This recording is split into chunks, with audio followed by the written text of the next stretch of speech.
नागपूरला एका दिवसात काय खायचं हे सांगणारे एका मिनिटात. सगळ्यात आधी थंडीत सकाळी सकाळी जात तर्री पोहे खायला. मी गेलो होतो तेव्हा आयकॉनिक रामजी श्यामजी बंद होतं, त्यामुळे तुम्हाला एक वेगळा स्पॉट सुचवतो. 1955 पासून असलेलं बाबूलालजी चिवडेवाला. पोहे, त्यावर चिवडा, चणा तर्री आणि शेव. कम्प्लिटली वराडी टेस्ट असलेली तर्री. आपल्याला तर माहोल वाटले हे पोहे. त्यानंतर जा जिल्हा ऑफिस बाहेर पातोडी खायला, ते सुद्धा तर्री सोबत. नागपूरला प्रत्येक गोष्टीवर तरी टाकणार. पाणी पाहिजे का?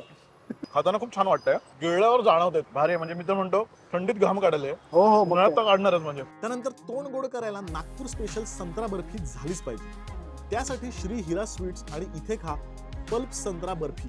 त्याचं टेक्स्चर इतकं छान होतं की मला स्वतःला हल्दीरामपेक्षा ही संत्रा बर्फी जास्त आवडली. त्यानंतर चहा प्यायला जुना स्पॉट म्हणजे कॅफे जॉन. नाव फॅन्सी असलं तरी एकदम जुनं चहाचं ठिकाण.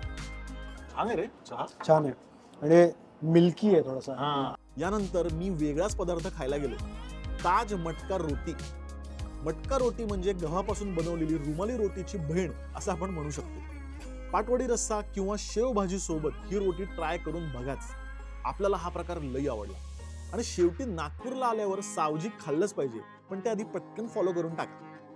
तर शंकर सावजीला जाऊन भाकरी आणि चिकन सावजी किंवा मटन सावजी खा.